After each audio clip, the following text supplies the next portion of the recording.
سہارنپور میں جھگڑا ہو گیا، ایک جگہ تھی ہندوؤں کی، مسلمانوں نے قبضہ کیا ہوا تھا، تو ہندوؤں نے کیس کر دیا، انگریز کا زمانہ تھا، عدالت، وہ مسجد بنانا چاہتے تھے، ہندو مندر بنانا چاہتے تھے، تو دونوں طرف بات تپی ہوئی، تو آخر وہ جج نے کہا بھائی کوئی ایسا آدمی ہے، ہندوؤں سے کہا، جو گواہی دے دے تو اس کی گواہی تم قبول کر لو گے، اور مسلمانوں سے بھی پوچھا، تو ہندوؤں نے کہا جی ہاں، مفتی مظفر حسین صاحب اگر گواہی دے دیں کہ زمین مسلمانوں کی ہے تو ہم دے دیں گے۔ تو مسلمان بڑے خوش ہو گئے، مفتی مظفر تو آخر مسلمان ہے تو ہمارے حق میں گواہی دے گا، تھا ان کا قبضہ ناجائز۔ تو جب وہ عدالت میں تشریف لائے، مسلمان بڑے اطمینان کا، ہن جناب ساڈے حق وچ فیصلہ ہونا ہے، چونکہ آج کل صرف سچ کو کون دیکھتا ہے۔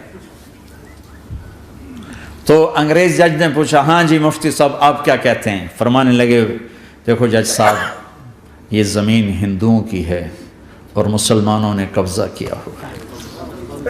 تو مسلمانوں نے گالیاں نکالنی شروع، وہ یہودیوں والا بن گیا ہے نا، گالیاں نکالنی شروع کر دی۔ تو انگریز جج نے کہا آج مسلمان ہار گئے اور اسلام جیت گیا، آج مسلمان ہار گئے اور اسلام جیت گیا۔ اپنی ہار مان کے اسلام کو جیتا تھا، سچ بول کے اسلام کو جیتا تھا۔ جھوٹ کے ساتھی نہ بنو، سچ کے ساتھی بنو۔ جھوٹ کے کاغذ بنا کر کوئی بینیفٹ حاصل نہ کرو۔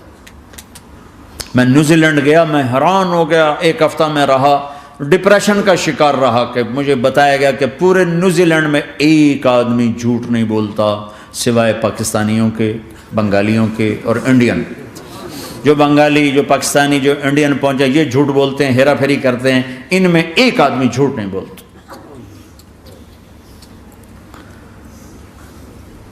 سچ تو ایک عالمی صفت ہے، جو اللہ کو نہیں مانتا وہ بھی کہتا ہے سچ بہت اعلیٰ چیز، اور تمہیں تو تمہارا نبی کہہ رہا ہے الصدق ینجی والکذب یہلک، سچ نجات دیتا ہے، جھوٹ ہلاک کرتا ہے۔ آپ تشریف لے جا رہے تھے، آپ کو آواز آئی یا رسول اللہ، تو آپ نے ادھر ادھر دیکھا، کوئی نظر نہیں آیا، پھر آواز آئی یا رسول اللہ، پھر آپ نے دیکھا تو ایک ہرنی آپ کو پکار رہی تھی، ہرنی، وہ بندھی ہوئی رسی کے ساتھ۔ تو آپ اس کے قریب گئے، کیا ہوا؟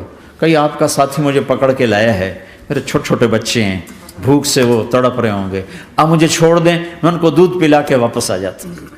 اب وہ پرائی چیز ہے، تو آپ نے کہا اگر تو واپس نہ آئی تو پھر، کہ اگر میں واپس نہ آئی تو اللہ مجھے آگ میں ڈال دے، جہنم۔ تو آپ نے اس کی رسی کھول دی اور خود وہیں بیٹھ گئے۔ وہ دوڑتے دوڑتے پہاڑوں میں غائب ہو گئے اور آپ وہیں بیٹھے رہے۔ کچھ دیر کے بعد آپ نے دیکھا وہ پہاڑ سے اتر کر آ رہی تھی، کہ یا رسول اللہ میں حاضر ہو گئی۔ تو آپ نے اس کو رسی سے باندھ کے وہیں کھڑا کر دیا اور خود وہیں بیٹھ گئے۔ تھوڑی دیر ہوئی تو وہ آ گئے شکاری جو نے شکار کیا تھا، تو آپ نے کہا، ان کا نام کوئی نہیں موجود، تو آپ نے کہا میرے بھائی میری ایک درخواست ہے، آپ پوری کریں گے؟ کہ یا رسول اللہ کیوں نہیں، کہ یہ ہرنی مجھے ہدیہ کر دو۔ کہ یا رسول اللہ سب کچھ آپ کا ہے، کہ بس مجھے ہرنی چاہیے، کہ آپ لے لیں۔ تو آپ نے اس کی رسی کھولی، کہ جا بیٹی اپنے بچوں کے پاس موج کر، سچ نجات دیتا ہے، جھوٹ ہلاک کرتا ہے۔ تو اس نے یوں آپ کے سامنے سر جھکایا شکریہ کا، اور 4 قدم دوڑی، پھر پیچھے مڑی، پھر آپ کو دیکھا، پھر یوں سر جھکایا، پھر آگے گئی، پھر تھوڑی دور گئی، پھر یوں پیچھے مڑی، پھر آپ کو دیکھا، پھر یوں سر جھکایا، پھر جہاں تک وہ نظروں سے اوجھل نہیں ہوئی وہ آپ کو مڑ مڑ کے یوں سلام کرتی گئی۔ سچ تو ایک ہرنی کو نجات دے گیا، تمہیں نہیں دیکھا۔ تمہیں کس پاگل نے کہا جھوٹ بول کے پیسہ بچاؤ، جھوٹ بول کے کاغذ بناؤ، دھوکے دے کے پیپر بناؤ؟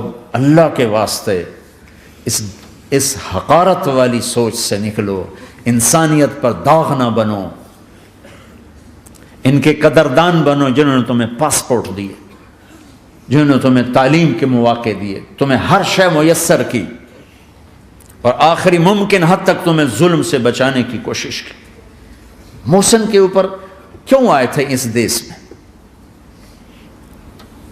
آئے ہو تو پھر دھوکے سے بچو. جھوٹ مسلمان کہیں بھی ہو دھوکے سے بچتا ہے.